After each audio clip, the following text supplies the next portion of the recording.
everybody and welcome back to my channel. My name is Gita Mary and today we're going to be talking about billionaires.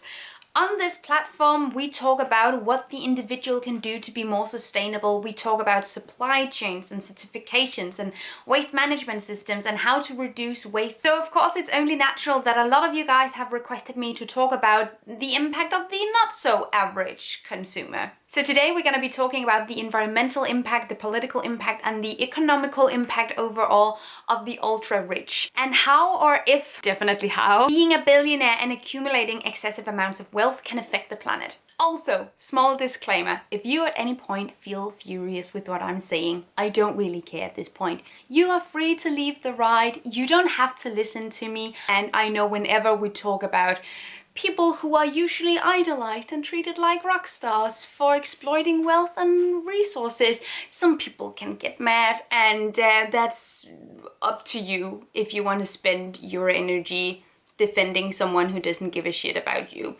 That's not why we're here, so let's get started. Wow, the energy in this video is already really... There are currently 2,755 billionaires in the world. And according to Forbes, their shared net worth is valued at $13.1 trillion.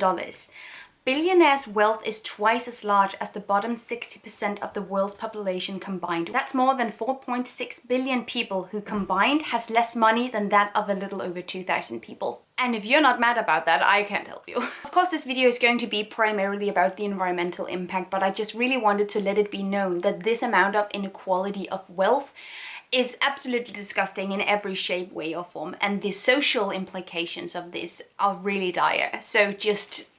Now, first of all, before we can get into the impact, I think it's important, fun, horrifying to talk about how do you even earn $1 billion? Personally, I often have a hard time understanding how much a billion of anything really is. And I often see that other people can have this same problem, that $1 billion is so much, it's such a big number, that it can be really hard for our brains to thoroughly understand and comprehend what that really entails. As a result, I often see that both billionaires and millionaires are crammed into the same box and into the same category. And while having $1 million of something is also a lot, it is in no way, shape or form as vast as having $1 billion or something. Here's to illustrate. 1 million seconds are 11 days. 1 billion seconds are 31 years. If you earn the US federal minimum wage of $7.25 an hour, which is roughly $14,500 a year, you're looking at about 69,000 years of work to earn $1 billion. That's about 1/4 of the time humans have been on this planet. As such, you don't make $1 billion by working yourself, by active labor. Even if you earned a bigger salary, it will still take you thousands of years to earn $1 billion.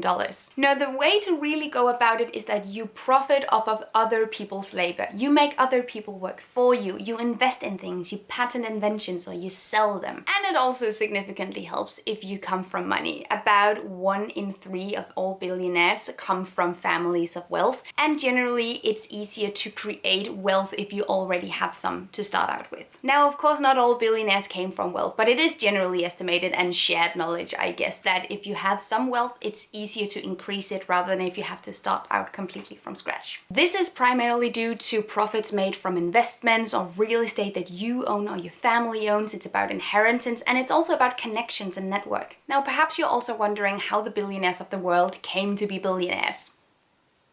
Let's take a look. 360 billionaires made their wealth in finance and investments. 230 billionaires made their wealth in fashion and retail. 223 billionaires made their wealth in real estate. 214 in technology. 188 in manufacturing. Then again, 188 in diversified miscellaneous fields. 171 billionaires made their wealth in food and beverage. About 135 billionaires made their wealth in healthcare. 85 billionaires made their wealth in energy. And media and entertainment has created 71 billionaires. This diversified field is also one of the reasons why it can be really hard for many consumers to stop supporting these people, because they own small shares of a lot of different things. Look at Jeff Bezos, for instance. Companies that are owned or invested in by Jeff Bezos include Amazon, Whole Foods, Audible, IMDb, Twitch, Goodreads, Business Insider, Twitter, Alexa, and so much more. The bottom line is that if you want to earn $1 billion, and I'm not saying that's an honorable goal, I don't think it is, but you really need to get other people working for you rather than working yourself. And you know, the less you pay those people that work for you, the more money there's left for you. Right? I feel like this is a very good place to talk about outsourcing. Those billionaires who made their wealth from selling products, and to some extent there's a type of manual labor involved in the supply chains of all these industries that we mentioned that made billionaires, but some involve more manufacturing and more outsourcing than others. They all have one thing in common. They tend to outsource the production and manufacturing of their goods to places with lower minimum wages, with lower environmental restrictions. However, lower cost of an item does not necessarily mean that the product in and of itself is cheap. Look at fast fashion, for instance. While producing a piece of clothes can cost a few cents, it can easily be sold for $20. So where does the rest of this money go? Well, the rest of the money will go towards advertisements, but mostly to pay the people in upper positions in the company, as well as the CEO. And this, ladies and gentlemen, is how you make $1 billion. The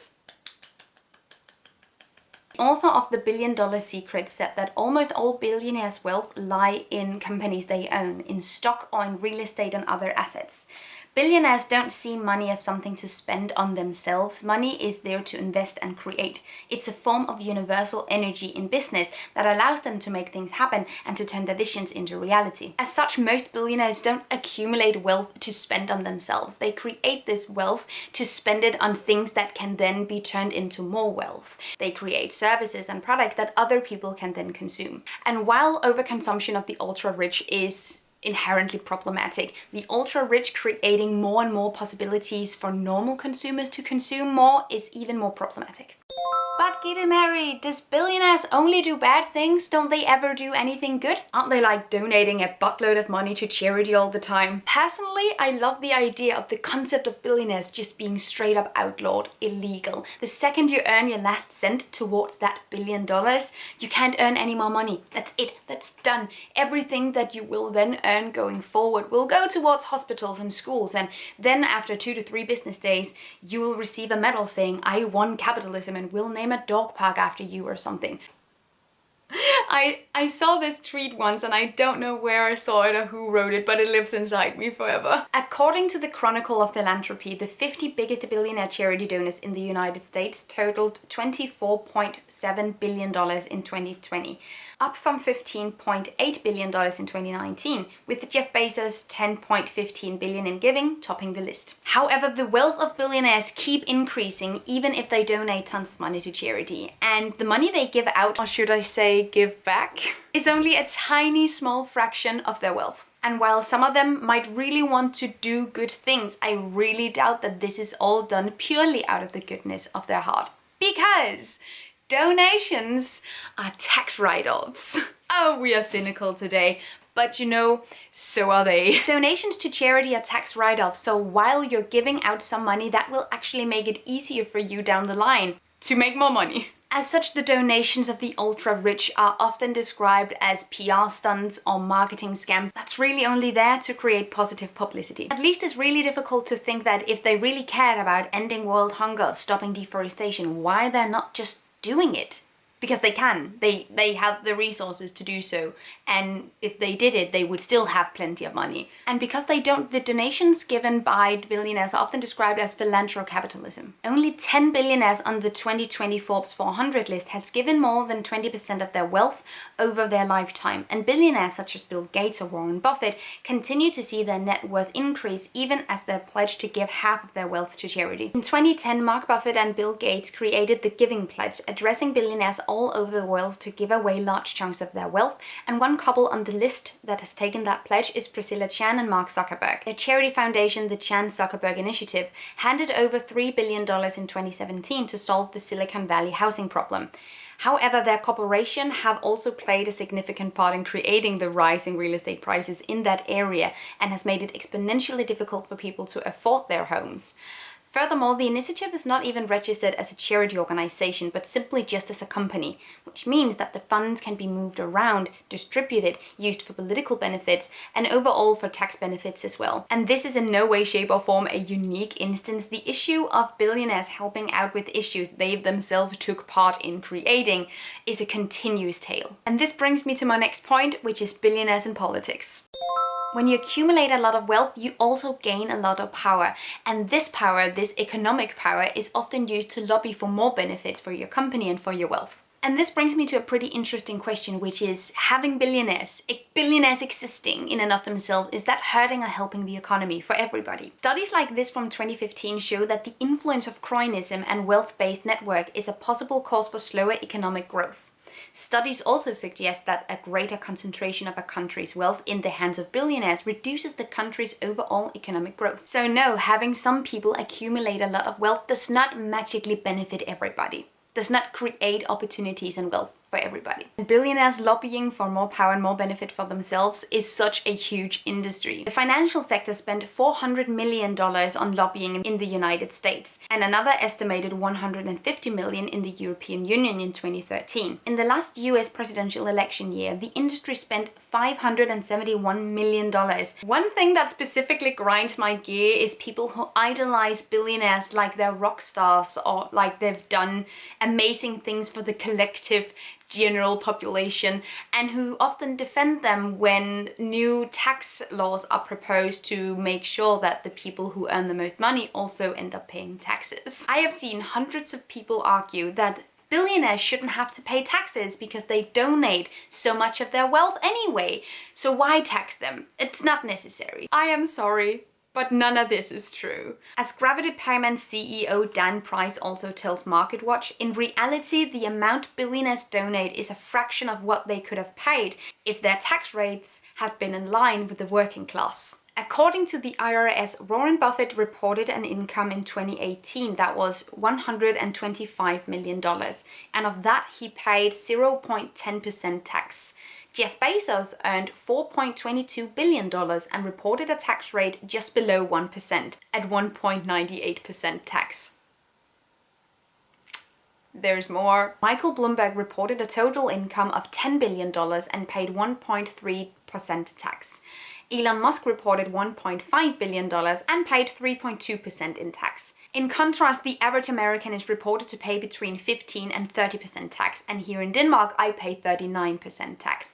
Imagine what we could do if billionaires paid the same rates. On average, billionaires donate less than 1% of their total wealth, which is less than most non-billionaires donate. But when you donate $200, it's almost like you don't get massive tax write-offs or hospitals named after you. As a society, we collectively celebrate and idolize and support these people by creating economic, cultural, social, and political benefits for them. But these benefits will never ever end up benefiting the normal average consumer and taxpayer. One of the reasons why I think is because we often are told a narrative, like a fantasy, where everyone, if they just work hard enough, can become ultra rich or can accumulate the same amount of wealth. Often position or mirror ourselves in the position of the rich people as a way of saying we could also do this, so we might as well create benefits for them because those benefits could be benefiting us if we were in the same position. Because perhaps if we work hard enough, we will be in that position one day. First of all, that's an awful goal to have, to be the exploiter of labor and resources. That's not #goals at all. And it's a horrible thing to teach kids. I think an important question to ask as an individual in the world today is, does it make sense that a person is celebrated for giving 1% back to what they themselves have taken such a huge part in destroying? I think it's just really important to not glamorize donations from billionaires, because whenever they donate $10 million, it benefits them too. Okay, I guess what I've been teasing on Instagram we were supposed to talk about, but I just really wanted to get all of this in before we started talking about hobbity-dobbity space travel. We have been witnessing an actual billionaire Bob space race, where billionaires are just yeeting themselves off the planet. First of all, I am pro space travel if there is a scientific purpose that collectively will benefit everybody on Earth. I am not for Billionaire Bob's leisure holiday space travel business, because those two are not the same thing. whatsoever. You could say that I'm not even remotely on board. And that's not only because I would never be able to afford a ticket. Both with Elon Musk, Jeff Bezos and Richard Branson's space tourism plans, they proclaim that it will soon be possible to get a taste of space with their up-and-coming expeditions. Branson's customers will have to pay at least $250,000 for a seat, and the company has already booked around 600 passengers. And right now the $250,000 price tag is the cheapest on the market. The price for a seat on Blue Origin's New Shepard rocket could be even higher. And if you want to go into orbit for a few days, a ride on SpaceX Crew Dragon capsule will set you back at least $55 million. And let's not even talk about how some 18-year-old son of a rich dude got to go to space with Jeff Bezos, while Wally Funk, a trained astronaut, had to wait 60 years to go to space. Richard Branson, who is worth $5.3 billion, got $220 million from taxpayers in New Mexico, which is one of the poorest states by average, to start a space travel business that 0.02% of the population can afford tickets for. Luckily, there has already been a lot of critique of this space travel industry, and Richard Branson said this on The Late Show. "I think they're not fully educated as to what space does for Earth." No, Dick. I just think people are concerned that the richest people alive are yeeting themselves off the planet when the problems on the planet are still very persistent. And instead of using your huge pile of money to end world hunger and stop deforestation and supply everyone with clean drinking water and education, instead of building schools and preventing child labor and modern slavery, you're off playing Buzz Lightyear. Looking towards space as a solution to climate change and as a solution to the problems that we have on this planet is just pushing the problems in front of us and creating distractions. Distractions from the fact that it is our overconsumption supplied by the people that are now proclaiming to want to advance science and save the planet that got us here. It seems very insincere, and the overall premise seems very visibly to be to create a widespread new form of consumption where space travel is more available to the public and a new way to make money. But I guess we should really talk about the environmental impact of space travel in general. Space launches has a massive carbon footprint because you have to burn a lot of fuel in order to get out of the atmosphere. One rocket launch emits 100 times more greenhouse gases per passenger than that of a long-haul flight. More importantly, rocket engines also emit both soot and trace gases into the atmosphere, and that can cause ozone depletion. And you know, we kind of really need the ozone layer. You know, there are different types of fuels, of course, and some fuels are more sustainable than others. But what I'm thinking is that if we advance this industry, if we expand it, there will be more launches and that will be more impactful. And we won't necessarily have the same kind of control over what types of fuels are being used. But there's another impact we need to talk about as well, and that's space junk. Whenever a rocket is launched, it leaves behind space junk, and that's not a huge problem right now, but it is going to be a huge problem in the future if there are more frequent launches. Generally, throwing something away in space just means letting it float around in there. And there is a huge compilation of space junk floating around our planet as we speak. And if we end up launching more rockets, that will lead to more space junk. Space junk from old satellites and past launches float around the Earth, and the more junk that's up there, the more likely it is that our space trash will crash into our working satellites. And that can have huge consequences for global internet connection, weather forecasts, traffic reports, and navigation systems. And those we do need a whole lot more than rich people need to see the Earth from above. Professor of astrophysics Renee Lulzek comments on the Bezos launch, saying that we don't really need to put people in space anymore. The scientific discoveries and data we need we can achieve with robots. And the narrative we're sold right now of the importance of billionaires going to space have absolutely no scientific relevance. The premise of these trips to space is not scientific revelations and discoveries. The premise of the trip is to make it down the line more accessible to the general public to go into space. Again, I can't really see any reason as to why we should. And that basically comes around to the whole conscious consuming, mindful consuming mentality that I think that we should be sporting, that we should be doing a whole lot more of. And like hell, I don't even fly because of the environmental impact. There's absolutely no way that I am also now going to think it's okay that people go into space without any real purpose. And again, we can actually find all the data that we need from space without sending people into space. And generally, it's more impactful to send people there than to send a robot there. The general idea is also to make it widely accessible to the public so that everyone down the line can afford a ticket. And I feel that comes with vast environmental consequences, especially if none of these billionaires are going to make any plans as to how we're going to clean up after all this mess, because it generally seems like they're not paying a whole lot of attention to that part. And the images and like the mapping of space trash around the planet is giving me general anxiety, by the way. And that's without commercial space travel. With commercial space travel, this could look a whole lot different. By the way, this is not just me pulling things out of my ass. This has been said by experts and scientists and astrophysics over and over again. Somehow it's just cooler to listen to a billionaire who has no idea what he's doing, but just really wants to go to space because that could be really cool. And I get it. Space is super cool. I've always been really fascinated with space. I love reading about quantum physics and astrophysics and learning and understanding how the universe works. I think that's so fascinating. And I also think it's incredibly tone deaf, which is just another thing we could be talking about as well. I think it's incredibly tone deaf to focus that much on going to space and going to space with your dumb cowboy hat on when so many of your employees have been suffering through a global pandemic. I think that's witness to a character that is in no way, shape or form very empathic or very understanding towards other people's situations, and that are not caring and good-hearted and want to make a difference, because if he wanted to make a difference, perhaps he would start at his own company, one would figure. So I think one of the things that I also see quite a lot now, I've talked about this on Instagram as well, is the whole, if you criticize billionaires going to space, you are just jealous. And I also see people going, if I had this amount of money, this is what I would do with it. And I think we need to take a step back even further and go, having this amount of money is inherently unethical.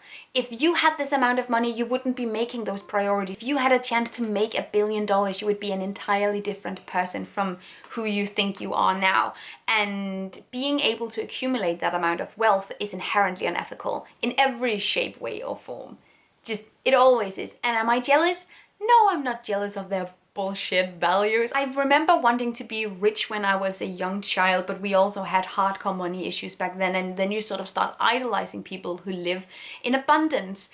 But ever since I've been like an actual adult, I've never wanted to accumulate wealth. I've never wanted to do anything more than just get by. And I think if more people adapted a mentality of, I just want to not worry, I want to get by, I want to be able to make sure that I am safe, that I just, there's so many more things. No, I'm not jealous at billionaires. They're completely egocentrical, completely derived of empathy people that I don't think that we should be glamorizing, idolizing or celebrating like rock stars when they go off into their own thing, because they're gonna leave every single one of us behind if they had the chance to. Absolutely. Just I have no doubt in my mind. Am I cynical and pessimistic? Yes. Am I pissed off? Also a little bit, yes. And with that being said, I think that's gonna be the end of this video. If you think that I am stupid, I don't care. And I know people are entitled to different types of opinions, but I just, if you have to take anything away from this, just let it be. Don't form an opinion without including the environmental aspect. The environmental aspect has to be included, otherwise it's not a very well-formed opinion. Is just all I want to say. So, you can be pro-space travel, you can even be pro-commercial space travel. But the premise we're seeing right now, the premise of it right now, with no cleanup programs, with no real way of making this a more sustainable thing, and you cannot go to space and focus on space when your company are treating people so horribly. If you want to be pro space travel and pro Jeff Bezos, at least I feel like we should have to acknowledge the massive detriment that is the juxtaposition of spending this amounts of money going to space, also taxpayers' money, while your company is not paying taxes, while you live in abundance, and while you also are not paying your workers fair wages and not treating them right and not giving them any damn rights to unionize or do their thing or fight for themselves. At least, as a bare minimum, we should be able to criticize what we are also for, which is what I was here to say. Okay, Thank you so much for watching, you guys. Let me know down below if you have anything that you want to add to what I'm saying. And of course, I've left my references and sources down below in the description, so you can go and check them out as well. Please subscribe to this channel if you liked what I said, or if you thought it was interesting, or if you want to see other things that I talk about. Usually I talk about more practical sustainability swaps and actions of the daily consumer, but I think this was kind of a necessary video to produce as well. I hope that you're gonna stay around, and I'll see you again next time. Take really good care of yourselves. Until then, bye. Thank you so much for watching this video, and also a special thank you to my Patreon supporters. You guys help me create green, zero-waste content, and I love you guys. You can find the links to my social media accounts down below and the link to my Patreon on this screen. Bye!